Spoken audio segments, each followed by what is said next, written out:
There are pivotal days in your life financially. RMDs are one of those things. They occur, required minimum distributions, occur now at age 72.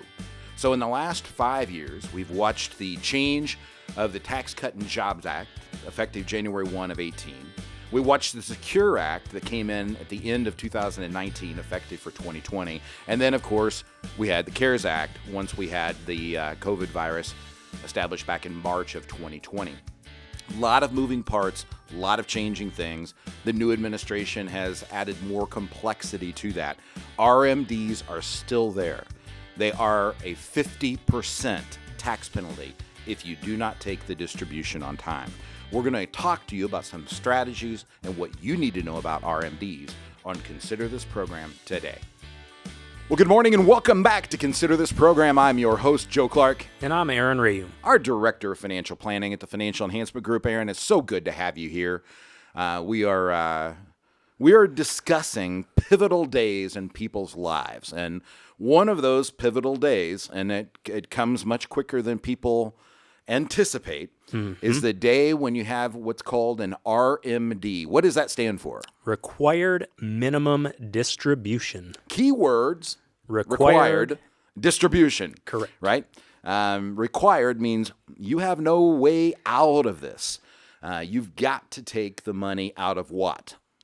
Any IRA dollars that have not been taxed. Or 401ks. Or Roth 401ks. 403Bs. 403Bs. There we go.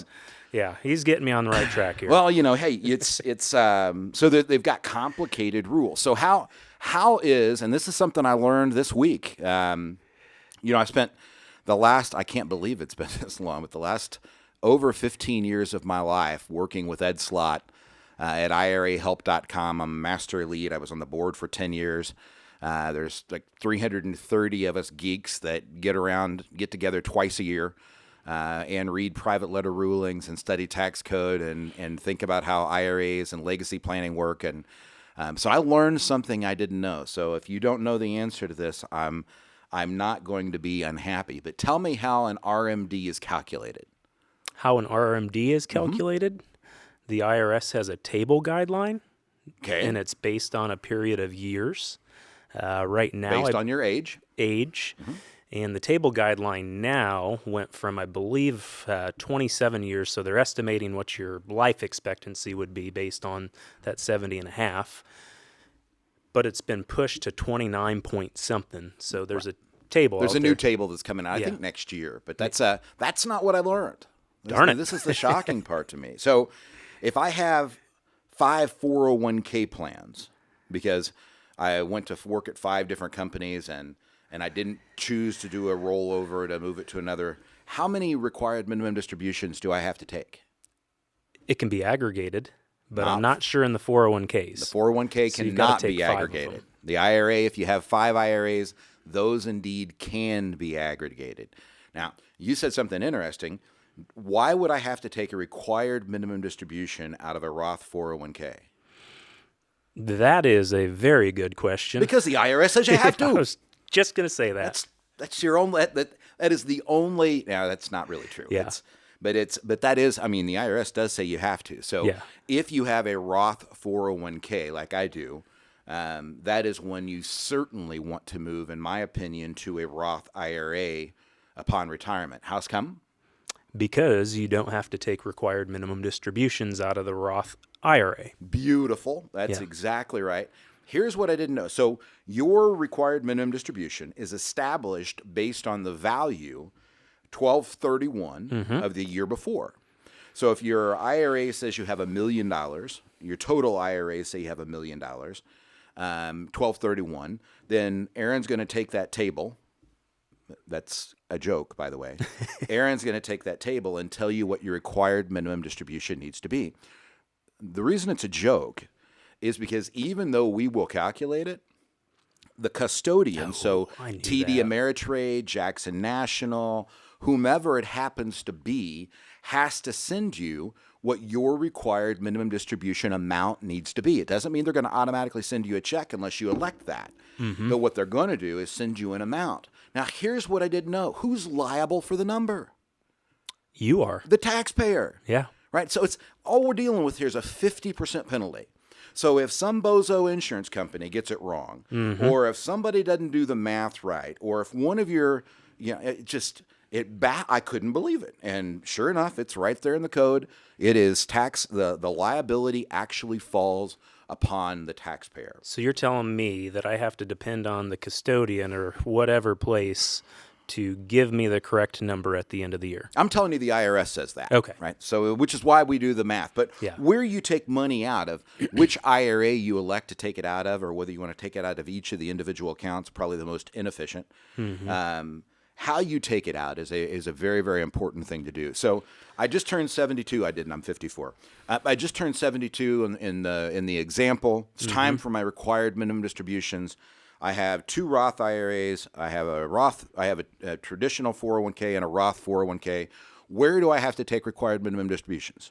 Not out of the 2 Roth IRAs. Okay. You do have to take it out of the traditional 401k, but there is a caveat, and the Roth 401k. And what's the caveat? If you're still working, you don't have to take the required minimum distribution from the 401k. And that's only the 401k. That's not Correct. the IRA, right? You need to keep that in mind. We've seen confusion upon that already.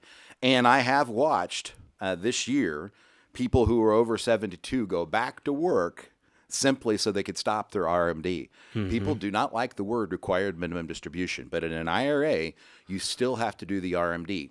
Go ahead.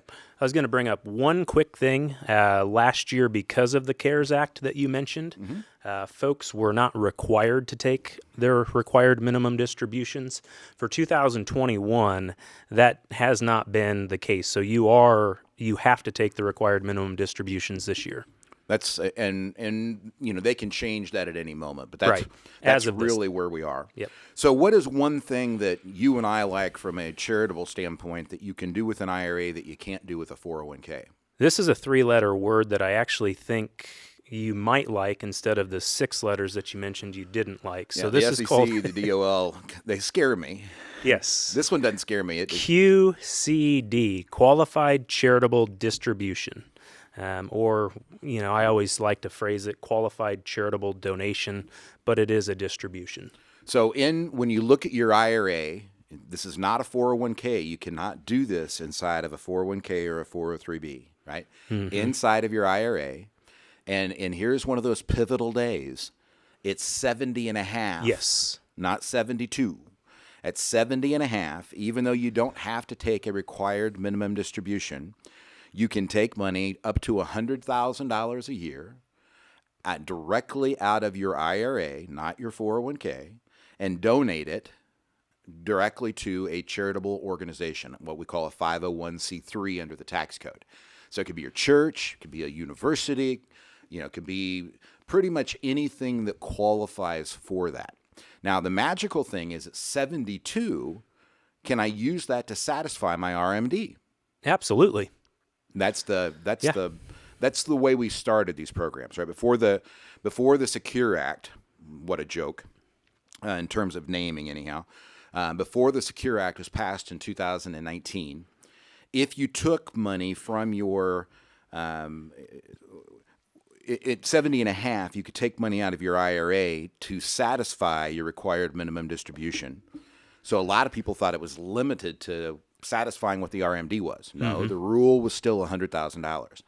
When the Secure Act came out, they changed the RMD age to age 72, but they left the QCD age at 70 and a half. So if you've got somebody that you're dealing with out there that is confusing or they're confused over this, do not be surprised. We talk to CPAs all of the time about this. IRAs are just different. And I've done a whole program on a list of, I think, 25 or 26 different reasons why they're different. Beneficiary rules are different. Everything's different. So let's talk about some of the ugliness of life. So Barb and I are married, and I've got that Roth 401k, and I've got the Roth, a traditional 401k, and the 2 Roth IRAs, and I die. What happens to Barb? And assuming she's the beneficiary. Yeah, so Barb would receive the 401ks directly to Well, you'd have to break it up on like accounts. So Roth IRA would go into a Roth 401k would go into a Roth IRA, and the 401k would go into an IRA. So those would now be in Barb's name, and Barb would now be required to start taking those distributions from those as long as you were taking them. If she was over 72. Correct. But she wouldn't have to take the RMDs out of the Roths. Absolutely not. Just the IRAs. Yes. Now the problem is, and we don't have time to go into it in the show today, but one of the things that really sets me off is what we call the widow or widower's penalty, and that's when you watch people's tax brackets where they go from filing married, you've lost your spouse, to suddenly you're filing an individual return, and your tax brackets actually expand. And so we've watched people. We had one family. It's probably been 10 years now, but one family paid 53% more in tax the next year just because her spouse passed away. That is not what most of you signed up for, right? So that's what happens if something happens to Barb and I, how do Kaylee and Kendra get the money? And what do they have to do with it? Yeah, because of the wonderful Secure Act, you used to have what was called the Stretch IRA, and so they would receive distributions or have to take those required minimum distributions over their age and life expectancy, which could have been 30, 40, 50 years. Now that has been condensed to a 10-year period of time. So you don't have to take it in the first year, but it has to come out by the end of the 10th year. And you really want to make sure that you're working with someone that understands the tax side of things when you're distributing the assets. And that's true even of the Roth IRAs. Correct. Which is what shocks people. When we get into the concept of Roth conversions, not Roth contributions. Every now and then we'll have somebody say, well, it doesn't make sense anymore because of the Secure Act. That's not necessarily true. Sure. You need to keep in mind that not all beneficiaries are equal. You need to understand, again, that tax strategy that you're wanting to deploy. And I want you to think about a financial journey, not a snapshot in time. This is not a one-off decision, and just because it makes sense or doesn't make sense doesn't mean you do it all or not at all forever and do it all in 1 year. And we've witnessed people doing that as well. Hey, you're listening to Consider This Program. I would encourage you to call our office at 800-928-4001. Get signed up for a Next Steps meeting. We'll sit down with you for 90 minutes, Aaron or somebody on his team. We'll tell you things that you need to consider today financially, things you're going to want to consider in the future, and if we choose to partner together, what FEG will do for you, and we'll put it into writing. 800-928-4001, yourlifeafterwork.com.